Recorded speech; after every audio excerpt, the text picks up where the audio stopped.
Hello, everyone. My name is Jacqueline Victor, and I'm the Director of Partnerships and Engagement for America250PA. And as we all know, February is Black History Month, and here at the Commission, we hope to celebrate the contributions of Black Pennsylvanians to both the Commonwealth and the country, to work to make the semi-quincentennial the most inclusive commemoration in our nation's history. It's also an opportunity to highlight trailblazing Pennsylvanians who continue to make their own history. And with that being said, today I have the distinct honor of speaking with State Representative Joanna McClinton, who became the first woman and first African American to serve as House Democratic Caucus Chair in 2018, and most recently in 2020, she was elected to serve as the House Democratic Leader. Thank you so much for being with us, Leader McClinton. Thank you for having me, Jacqueline. So to begin, I would just love to turn the floor over to you to talk about your journey, the journey to the State House, those past experiences that really shaped you and ultimately led you to a life in public service. Absolutely. So I am Pennsylvania native, have never left Southwest Philadelphia my entire life, stayed in state for college, for law school, became an assistant public defender, spent almost a decade there. And when I transitioned from being in court, from supervising lawyers, I went to work for my state senator. And it was the first time in my life that I'd been to the Capitol, went to our state Capitol and just started to learn so much about all the great work that is done under the dome and how much hard work it requires to really produce change in people's lives. And 2 years into that career, there was an unexpected vacancy in my community, and my senator with whom I worked suggested that I consider, running for the seat. And while it was not personally on my trajectory, I really listened to his wisdom and really told the doubts in my head to go away, and went on ahead and participated in the special election in 2015 and have been serving my community where I've lived my whole life ever since. That's great. And I think what stands out to me, especially about your story, is, as you mentioned, you were only sworn in back in 2015, and you quickly ascended to leadership positions, which I think is fair to say is fairly uncommon in Harrisburg. And couple that with being the first in a lot of these spaces, I'm curious to hear what did these historic achievements mean to you personally? And do you feel like there was added pressure being the first? Absolutely. So it definitely happened quicker than we could have planned. And I know it definitely would not have happened if one of my mentors in the House, at the time, a very senior Black woman serving, did not encourage me to run for caucus chair. Where I can remember very distinctly us having coffee, and she said, "You should run for caucus chair." The person who was the caucus chair vacated that opportunity. And she's like, "It's wide open." And I'm like, "I'm new. I don't want to do that. Nobody's going to listen to me. Who's going to vote?" You have, once again, all of the doubts, but thanks to her wisdom, I ran for caucus chair, won. And then when sadly our leader was defeated electorally, some of my colleagues, starting with, of course, women, said, "You should run it because you're the woman in leadership." And I'm like, "What? Like, you guys are, being silly." But, they started to explain to me that as at that moment, the only woman in our leadership team, I should consider, because it was one of those situations, if not now, when?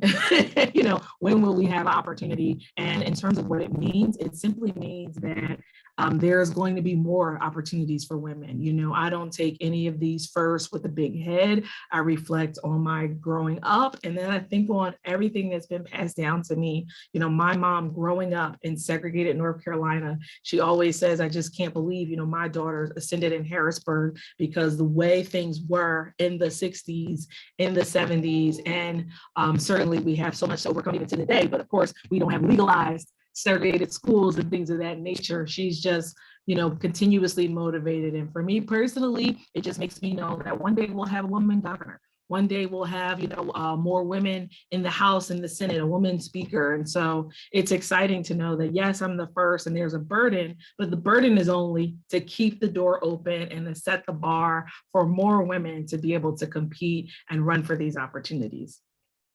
Absolutely. And I think a lot of people can resonate with your feelings of making sure that we may be the first in some things, but we hope that we're, not the last. And you touched upon kind of that lack of diversity in especially the Pennsylvania state legislature. Women and people of color have been historically underrepresented. So I'm curious to hear what your advice would be for those individuals who want to be involved in government in some capacity, but may not see themselves fully represented.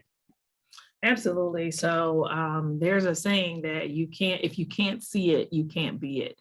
But sometimes the truth is just because we can't see it doesn't mean we can't be it. I never saw a woman being the leader because there wasn't one. I never saw a woman in my community being the state rep because there wasn't one. But that doesn't mean that at the right time, your professional, your lived, your passion, all those experiences combined won't make you a great candidate or a great person behind the scenes. I cannot minimize how significant the role of staff play in these offices. Harrisburg staff, district office staff. I mean, we cannot do anything on our own as elected representatives. So perhaps you're not in the point in your life where you're like, oh, I'm ready to run.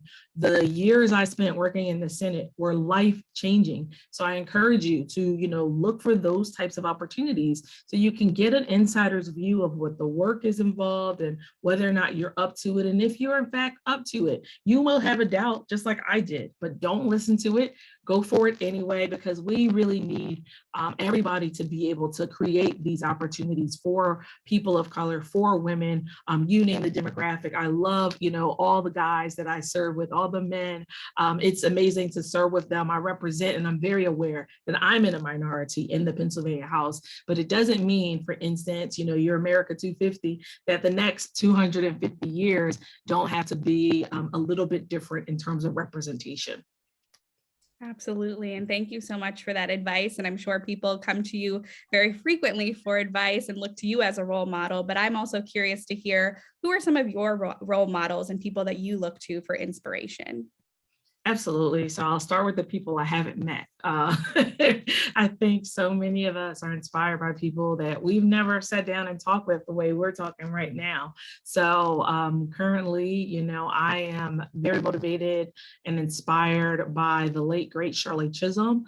Shirley Chisholm was the first Black woman to go to the United States House of Representatives in 1972. For those who aren't familiar, she also was the first woman to seek the Democratic Party nomination for president. And she served in the General Assembly in New York. It was not as a first, but I've read her book Unbossed, and the things that she talks about sound so much like Harrisburg today. It just resonated with me, and I never had a chance to meet her when she was living. My mom got to see her speak when she was a college student, but I never got to meet her. But she's been so inspirational. When I think about, just current role models, I've met her, but we don't have a relationship. Our vice president, Kamala Harris, she doesn't text or call, but that's okay. I'm very proud of her and thrilled to see the work that she does. Stacey Abrams down in Georgia, she was the minority leader, and she's now on her second run for governor there. It's just to see women all over doing great things. And then locally, in the House, as I said, so many women encourage me, and they're not all senior to me, but they're telling me to have faith, to believe in myself, and to really take the appropriate steps to garner support for opportunities like this. Yes, and I'm sure that encouragement means so much to both you, and I think that just in general, encouragement is really something that especially women appreciate when making these types of decisions. So we mentioned at the beginning of the interview that obviously February is Black History Month. And as from a statewide perspective, we've seen a lot of great dialogue happening throughout the Commonwealth, great programming that's being offered, which is great. But I would love to know kind of how can Pennsylvanians observe Black History Month in a meaningful way, but also in a way that transcends just the month of February, but something that we can implement in our everyday lives. Absolutely. So I'd suggest that we start with our children. Everybody's not a parent, but many of us are aunties, godmoms, etc. So I think we can start doing things with our children. And it doesn't all mean watching a documentary that they don't understand. I think it means reading books, intentionally that we've purchased, no matter our color, from Black authors. I think it also means, supporting Black businesses, particularly in February, when you're on your little app to decide where you're going to order out from, that you choose a Black owned restaurant. I think those of us who are, shopping often in stores I won't name, but beauty brands, we can try one, from someone, and it tells you there, this is from a BIPOC, a Black or Indigenous or a person of color.